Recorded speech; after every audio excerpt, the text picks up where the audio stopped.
بہت ہیں لوگ، میں سبھی کو مانتا ہوں مگر ذات مصطفیٰ کے بعد۔ اور وہ ہمیں کچھ یہ پیغام بھی دے رہے تھے کہ یہ دنیا اہل دنیا کو بسی ہوئی معلوم ہوتی ہے، نظر والوں کو یہ اجڑی ہوئی معلوم ہوتی ہے۔ یہ کس نے کر دیا مجھ کو اپنے دوستوں سے بیگانہ، کہ اب دوستی بھی دشمنی معلوم ہوتی ہے۔ اس کے بعد میں اس ادارے میں بزم غازی شہید کے عنوان سے مکمل ایک باڈی ہے۔ میں طلبہ یونین صدر حافظ محمد اشفاق سے مخاطب ہوں کہ وہ مائک پر تشریف لائیں اور اپنے خصوصی انداز میں اپنے خیالات کا اظہار فرمائیں۔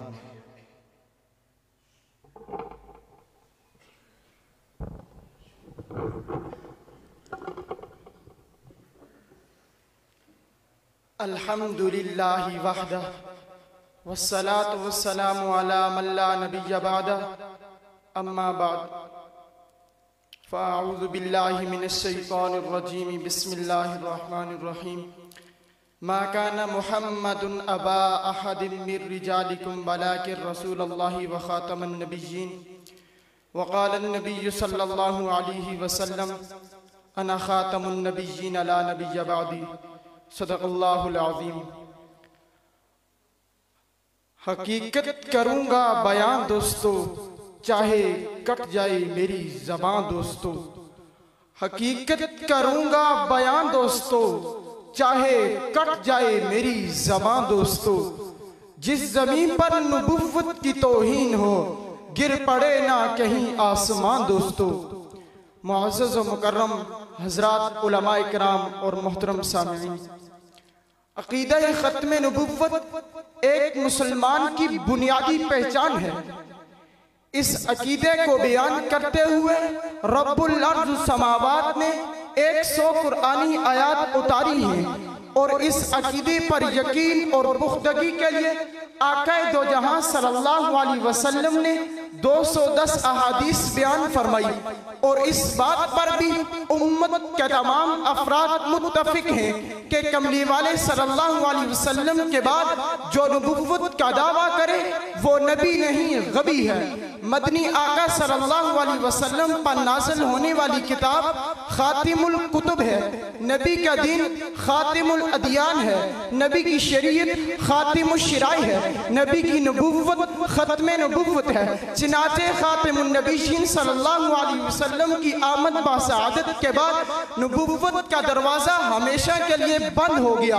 اور محسن انسانیت نے خود اعلان کر دیا کہ میں کسر نبوت کی آخری اینٹ ہوں، میرے آنے کے بعد کسر نبوت مکمل ہو گیا۔ لیکن عہد رسالت سے لے کر آج تک 20 بدبختوں نے نبوت کے دعوے کیے۔ کبھی مسلمہ کذاب نے نبوت کا دعویٰ کیا، تو کبھی منصور عجلی نے تاج نبوت کو نوچنے کی کوشش کی، تو کبھی احمد قیال خود کو وحی جبرائیل کا مستحق سمجھ بیٹھا، تو کبھی مرزا قادیانی نے کسر نبوت میں نقب زنی کی جسارت کی، تو کبھی یوسف کذاب نے ہادی و مہدی ہونے کا دعویٰ کیا۔ لیکن مسلمانوں،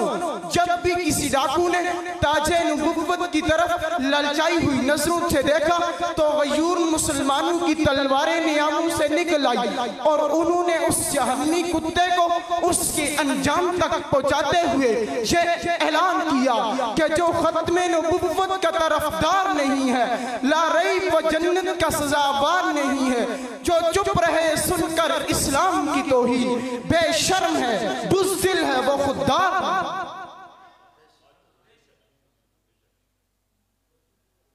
سامعین محترم، اگر ماضی قریب میں نظر دوڑائیں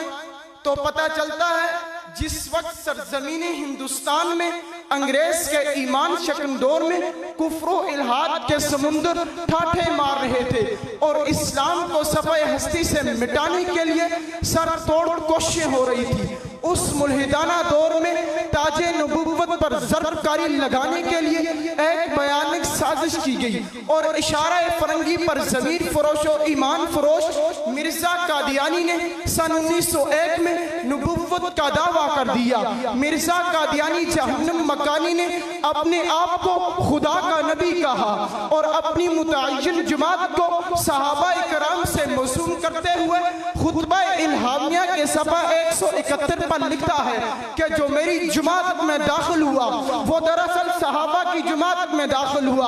اور اپنی کافرہ بیوی کو ام الہات المومنین کا نام دیتا ہے اور اپنے گھر والوں کو اہل بیت سے موسوم کرتا ہے۔ ارے مرزا قادیانی نے صرف اسی پر بس نہ کیا بلکہ اپنی بنسبتی اور ملوٹی نبوت کو چلانے اور چمکانے کے لیے جس دریدہ دہنی کا مظاہرہ کیا اسے زبان پر لاتے ہوئے عقل دنگ رہ جاتی ہے، دماغ موف ہو جاتا ہے، قلب و جگر زخمی ہو جاتے ہیں، روح تڑپ جاتی ہے، لیکن دوسری طرف پکار کر کہتا ہے کہ شاہ بطحا کے دیوانوں کو سنا دو کہ قادیانی نبی کے دین پر کس طرح حملہ آور ہو رہے ہیں۔ فلک پکار کر کے رہا ہے کہ آمنہ کے دری یتیم کی ختم نبوت کا دم بھرنے والوں، اگر آج ان سانپوں کی گردنوں کو نہیں کاٹو گے، اگر آج ان سانپوں کا زیب نہیں نکالو گے، اگر آج ان کلموں کی کمانوں کو نہیں توڑو گے تو کل قیامت کے دن اللہ رب العزت کے سامنے جواب دینے کے لیے تیار رہنا۔ کل جس وقت قیامت کا 50,000 سالہ دن ہوگا، ایک ایسا دن جس کے بارے میں رب کائنات کا ارشاد ہے فی یوم کان مقدارہ 50,000 سنہ، اس دن سورج سوا نیزے پر ہوگا، انبیاء کرام بھی نفسی نفسی پکار رہے ہوں گے، دلوں کی دھڑکنیں تیز ہوں گی، شافیہ محشر حوضے کوثر پر کھڑے ہو کر مومنین کو جام کوثر پلا رہے ہیں۔ سامعین محترم، اگر محمد عربی نے ہم سے یہ پوچھ لیا کہ دنیا میں میری نبوت پر ڈاکے ڈالے جاتے رہے، تم نے ان ڈاکوں کی سرگوبی پر کتنا مال خرچ کیا، میری نبوت پر آوازیں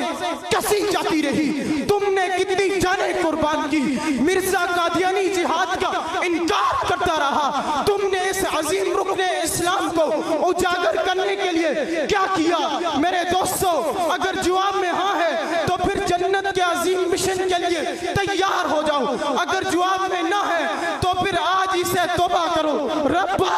ہمیں معاف کر دے، اور عہد کرو کہ جس کسی نے نبی کی توہین کی تو ہم اسے جی پھاڑ کر رکھ دیں گے، جس کسی نے متعفن منہ کھولا تو ہم اسے ابو جہل و لہب کے دہس میں پہنچا دیں گے، جس کسی نے بکواس بکی تو ہم اسے چیر پھاڑ کے رکھ دیں گے، جس کسی نے متعفن بکواس کی تو ہم اسے موت کا رقص کرا دیں گے۔ ارے مسلمان، بہت سو چکا، اب بیدار ہو جا، بہت رک چکا ہے، ہوشیار ہو جا، نبی کے دشمنوں کے خلاف برسر بیکار ہو جا، جہاد کا علم لہرا کر اٹھ، شہادت کا جذبہ لے کر طوفان کی سورج چھا جا، اور نبی کی عزت و ناموس کا پیرارا اطراف عالم میں لہراتے ہوئے یہ اعلان کرتا جا، اٹھ شیر بجائے دوش میں آ، تعمیر خلافت پیدا کر، کیوں فرقے ہوتا ہے، اب ایک جماعت کو پیدا کر تو بھی ترقی دنیا میں، اسباب تجارت پیدا کر، قارون کی دولت ٹھکرا دے، عثمان کی دولت پیدا کر، اسلام کے دم تو بڑھتا ہے، کفار سے پھر کیوں ڈرتا ہے، یا تو اسلام کا نام نہ لے، شاشوں کے شہادت پیدا کر، اور دل سے یہ کہہ کر آ، گھبرائے نہ، حالات بدلنے والے ہیں، جو کانٹے بن کر آئے تھے وہ لمحے ٹلنے والے ہیں، مظلوموں کی آہوں نے شالوں کی ردائیں پھیلی ہے، یہ جال کفس سے یادوں کے اب سکنے گلنے والے ہیں، ہمت نہیں طوفانوں میں جذبوں کو ہمارے چھین سکے، جتنا ہم سے الجھو گے ہم اور مجلنے والے۔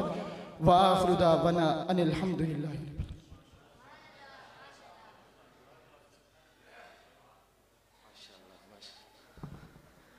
نہایت ہی پرجوش انداز میں، بڑے خوبصورت انداز میں آپ سے مخاطب تھے طلبہ یونین کے صدر محترم جناب حافظ اشفاق صاحب۔ ان کے خطاب کے دوران ہمارے پروگرام کی زینت بنے ہیں۔ اسلام آباد کیریئر کالج کے پرنسپل محترم جناب افراز صاحب، میں ان کو یہاں آنے پر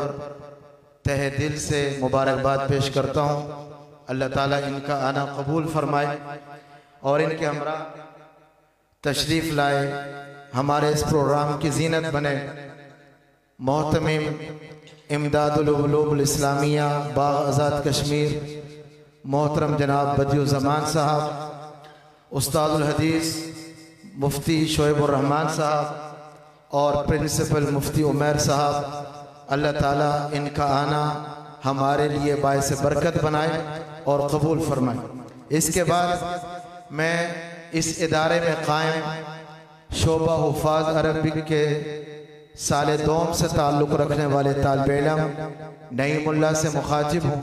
کہ وہ مائک پر تشریف لائیں اور اپنے خوبصورت انداز میں انگلش لینگویج میں تقریر پیش کریں۔ نعیم اللہ۔